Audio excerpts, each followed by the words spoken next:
I would say that we're really one of 5 real bespoke suit tailors in the Savile Row tradition, operating in the whole of America at any kind of scale at the moment.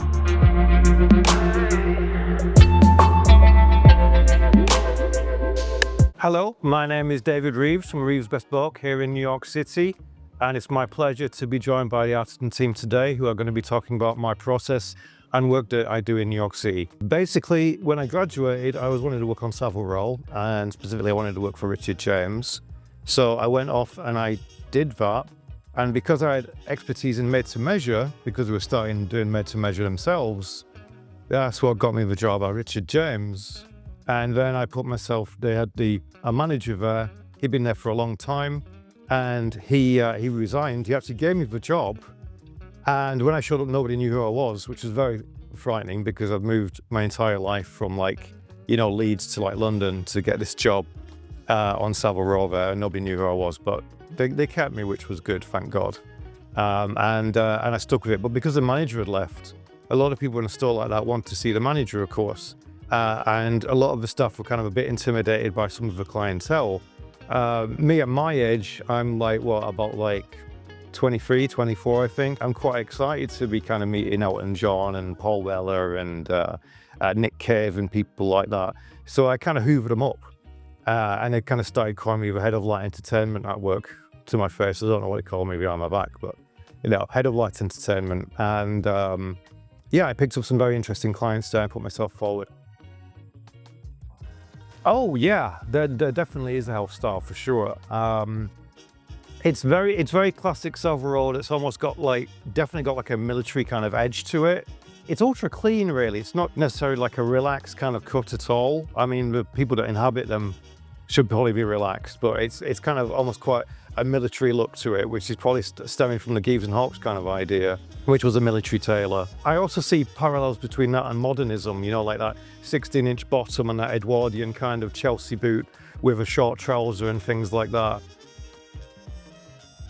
Well, that's very important, and it's a lot about what I do. A lot of it is getting to know the client, to talk to the client, to listen to the client. You don't make the same suit for everybody, so you need to get to know the client, and you have to make a suit that you're happy with as well.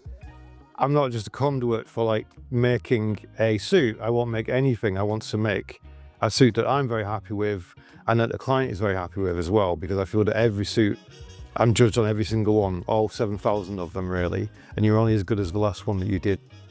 Yeah, we have a great selection of fabrics. We've got everything that anybody could ever want, and if we don't have it, we can acquire it for an individual client, and we can even make fabrics as well, given enough time. So we'll even do that.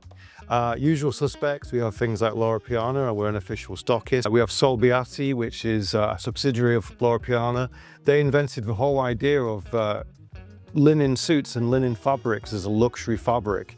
So all that kind of 1920s kind of Poirot, Death on the Nile type stuff, candy colored suits and things like that, like off-whites and things like that. These guys invented it. Amazing kind of company. And then we've got things like Dorme, which is a French-English cloth house. The original Dorme, I believe, he was a Frenchman from Paris, and he really likes English fabrics. It's really English fabrics are kind of the best, really. Loro Piana does pretty good too, but English fabrics are really great.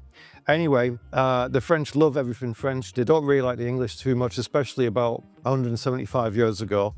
But the original Dominique Dorme was a Frenchman who was an Anglophile, and he saw these amazing fabrics in Huddersfield, and he tried to sell them to the Parisian market. We didn't just try, he was very successful. And this company is still family owned, and as I say, I think they're about 180 years old now, maybe 185. They're almost like the Patek Philippe of cloth houses in that way. They're not very well known, but absolutely fantastic. And I like Dorme as well because they're English fabrics, but the designs and patterns have a bit of I'm not going to say French je ne sais quoi, but you know what I mean. My favorite fabric is probably something like Dorme mohair. Very popular with modernists in the 60s and 80s. It's got a bit of a sheen to it. There's always very kind of French modernist kind of colors and stuff, which are kind of quite cool. They have a bit of flamboyance, a bit rock and roll tailoring, which I quite like. We actually had a rock star in last week, so we do deal with some of those, some young gentleman from a band called Greta Van Fleet. He ordered a nice brown double-breasted suit, of all things. But the mohair is really great. They've been producing this since, I believe, 1957. So if you like, you know, Frank Sinatra, overlound singers and things like that, they'd all be wearing this kind of fabric. And this was one of those kinds of fabrics where in the 50s and 60s, this was like the best you could get. Nowadays, you get things like Super 200s, and you get things with like diamonds in them, and you get things with gold thread and stuff like that. It's a little bit out of control. It's a bit like getting a Patek Philippe and just icing it out a little bit, I think. Well, I think it really depends who you ask, really, because everyone's got different ideas about what a bespoke suit is. I would say that we're really one of 5 real bespoke suit tailors in the Savile Row tradition, operating in the whole of America at any kind of scale at the moment. So not a lot of us around. I kind of define what we do pretty much in line with the Savile Row Association, apart from like location. Obviously, we're not on Savile Row, we're in New York. Here today, we're in the New World. And because we're in the New World, we're doing things like, you know, instead of making stuff for Grenadier Guards, we're making, you know, things like mess uniforms for, you know, people from West Point and army colonels and things like that. How do we do it? Well, there's about 3,000 hand stitches that go in each one of our suits, which is quite a lot. We averaged it out. So that's what we're doing. We do a full floating canvas. We put our collars on by hand. We do our lapel rolls by hand. We make and store a paper pattern. It only takes about 2 to 3 hours for one of our cutters to do that, because they're professional and they can make a pattern fairly quick. We need to make a uniform which looks better than a normal uniform, but is still a uniform. So we can't just make things up. Obviously, we can't make things like pink or things like that. So what I will tend to do is I will actually read the regulations per, you know, per country even, and then I'll actually buy the actual uniform, maybe off eBay, like a second-hand one. So I'll get the official one, and then I'll actually substitute the fabric for something that's better, and we'll just improve it in every way, really. And that's how we actually do the uniforms, and how we actually keep them in, you know, in code, basically. Quality control is very important. It sounds quite boring, but you know, you could be more florid about it. But it's about making sure that that sleeve pitch is done properly, that your lines are all like, you know, straight, or they've got a beautiful curve to them.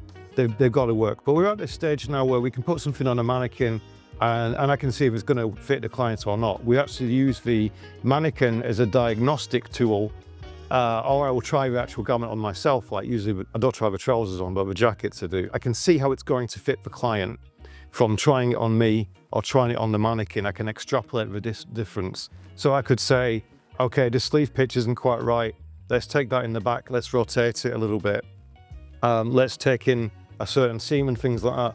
So people say we don't do a lot of fittings for this. I usually just do one fitting. It doesn't seem like a lot. I know tailors that have done this for like 30 years, like me pretty much. But it's me that's always doing the measurement. It's me that's always in front of a client. So I'm just very experienced at doing that now. And I can, you know, I can look at a garment on a mannequin and I can see if it's going to work or not for the client. Thank you for joining me today from the Reeves team and the Arterton team. And thank you for taking the time to look at this video and learn about my process and my place in New York City. Thank you very much.